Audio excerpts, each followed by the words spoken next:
കാണിച്ചു തന്നു ഇതുപോലത്തെ ഒരു സാധനം വാങ്ങിക്കുന്നൊക്കെ പറഞ്ഞു. ഓ പക്ഷെ കണ്ടോ കത്തുന്ന കണ്ടോ, നല്ല ഹെവി ടെമ്പറേച്ചറിൽ കത്തുന്നതിൻ്റെ ഉള്ളിൽ.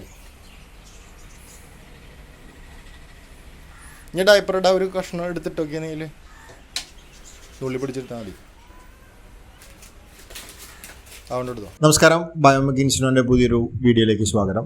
ഇന്ന് നമ്മളുള്ളത് എറണാകുളത്താണ്. ഇവിടെ നമ്മൾ വളരെ ചെറിയൊരു കോമ്പാക്ട് മെഷീനായ NPK1 ആണ് ചെയ്യുന്നത്. നാപ്കിൻ ബേണറാണ്. അപ്പോൾ അതിൻ്റെ വീഡിയോ വിശേഷങ്ങൾ നമുക്ക് കാണാം. ടെറസിൻ്റെ മുകളിലാണ് വെക്കുന്നത്.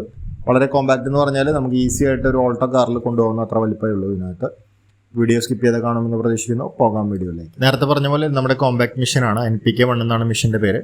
ഇതിൽ നമുക്ക് ഏകദേശം ഒരു മണിക്കൂറിൽ 1 കിലോയും ഒരു ദിവസം 4 കിലോ ആണ് കത്തിക്കാൻ പറ്റുന്നത്. ഡയപ്പേഴ്സ് ആണെങ്കിൽ ഒരു ദിവസം ഒരു ഡയപ്പറാണ് നമ്മൾ സജസ്റ്റ് ചെയ്യുന്നത്. പരമാവധി ഡയപ്പർ കത്തിക്കാനായിട്ട് മെഷീൻ ഉപയോഗിക്കാതിരിക്കുക. നാപ്കിൻസ് അതുപോലെ തന്നെ മറ്റുള്ള ചെറിയ ചെറിയ വേസ്റ്റുകളെല്ലാം കത്തിക്കാനായിട്ട് മെഷീൻ ആപ്റ്റാണ്. ഇത് കോമ്പാക്റ്റ് ആയതുകൊണ്ട് തന്നെ നിങ്ങൾക്ക് ഈസി ആയിട്ട് അങ്ങോട്ടും ഇങ്ങോട്ടും മാറ്റി വയ്ക്കാനായിട്ട് ഒരാളുടെ സഹായമില്ലാതെ തന്നെ നമുക്ക് ചെയ്യാൻ പറ്റുന്ന ഒരു കാര്യമാണ്. ഇതിൽ സ്മോക്ക് പൈപ്പ് SS ആണ്. ഉള്ളിൽ വരുന്നത് റിഫ്രാക്ടറി സിമെന്റ് ലൈനിങ് ആണ്. വളരെ ഈസി ആയിട്ട് നമുക്ക് ആക്സസ് ചെയ്യാൻ പറ്റുന്ന രീതിയിലാണ് ഇതിൻ്റെ കൺസ്ട്രക്ഷൻ നമ്മൾ ചെയ്തിട്ടുള്ളത്. അതേപോലെ തന്നെ ആഷ്ട്രേ വേറെ ചേംബറാണ്. റിമൂവ് ചെയ്തിട്ട് നിങ്ങൾക്കത് എവിടെ വേണമെങ്കിലും കൊണ്ട് കളയാവുന്ന രീതിയിലാണ് ഇതിൻ്റെ ആഷ് ചേംബറും നമ്മൾ സെറ്റ് ചെയ്തിരിക്കുന്നത്. ഒരുപാട് മിഥ്യാധാരണകൾ മാർക്കറ്റിൽ നിലനിൽക്കുന്നുണ്ട്. നമുക്ക് ഫുഡ് വേസ്റ്റ് കത്തിക്കാൻ പറ്റുമെന്ന് പല കമ്പനിക്കാരും പറഞ്ഞ് കേട്ടതായിട്ട് നമ്മുടെ കസ്റ്റമേഴ്സ് നമ്മളോട് ചോദിക്കാറുണ്ട്. ഒരിക്കലും ഫുഡ് വേസ്റ്റ് കത്തിക്കാൻ പാടില്ല.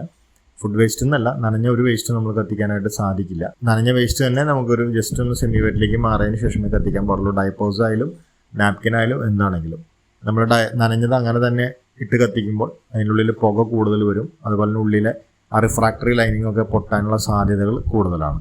ടെമ്പറേച്ചർ കൂടും. ഇങ്ങനെ പുകഞ്ഞു നിൽക്കുമ്പോൾ തീർച്ചയായിട്ടും മെഷീനത് കേടുപാടുകൾ സംഭവിക്കും. പിന്നെ നമ്മൾ ഫ്യൂവൽ ലോഡ് ചെയ്യേണ്ടത്. ഒരു ഫ്യൂവൽ ലോഡ് ചെയ്ത് കഴിഞ്ഞാൽ തീർച്ചയായിട്ടും തുരുമ്പ് വരും.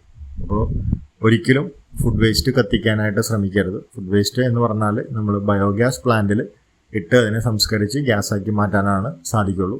ഈ മെഷീൻ നമുക്ക് എല്ലാം ടെമ്പറേച്ചർ കൂട്ടി കത്തിച്ച് കളയാമെന്നുള്ളൊരു സിസ്റ്റത്തിലാണ് നമ്മളിത് മാനുഫാക്ചർ ചെയ്യുന്നത്. ഇതിൻ്റെ ബൈ പ്രൊഡക്റ്റ് എന്ന് പറയുന്നത് ആഷ് മാത്രമാണ്. പുക ഇല്ല എന്നും പറയാൻ പറ്റില്ല, പുക വരും. പക്ഷെ അത് താരതമ്യേന നമ്മൾ പുറത്തിട്ട് കത്തിക്കുന്നതിനെക്കാട്ടും ഡേഞ്ചർ കുറവാണ്. നമ്മൾ പുറത്തിട്ട് കത്തിക്കുമ്പോൾ തീർച്ചയായിട്ടും ഒരുപാട് ടോക്സിക് ഗ്യാസസ് ഉണ്ടാവും. അത് പ്രകൃതിക്ക് തന്നെ ദുരന്തമാവുന്നൊരു രീതിയിലാണ് നമ്മൾ ഇത് സ്റ്റോപ്പ് ചെയ്തിട്ട് ഇൻസിനറേറ്ററിലേക്ക് മാറാനായിട്ട് കസ്റ്റമേഴ്സിനെ നിർബന്ധിക്കുന്നത്. ഇഷ്ടപ്പെട്ടെങ്കിൽ തീർച്ചയായിട്ടും മറ്റുള്ളവരിലേക്ക് എത്തിക്കാനായിട്ട് ശ്രമിക്കുക. മറ്റുള്ളവർക്ക് അതൊരു ഉപകാരമായി മാറട്ടെ. ഇൻസിനറേറ്റർ ബയോഗ്യാസ് കോമ്പോ ആയിട്ട് എടുക്കാനായിട്ട് നമ്മുടെ മുകളിൽ കാണുന്ന നമ്പറിൽ കോൺടാക്ട് ചെയ്താൽ മതി. കേരളം മൊത്തം ഒറ്റ വിലയിലാണ് നമ്മൾ ചെയ്യുന്നത്. വേറെ എക്സ്ട്രാ ഡെലിവറി ചാർജസ് ഒന്നും എടുക്കുന്നില്ല.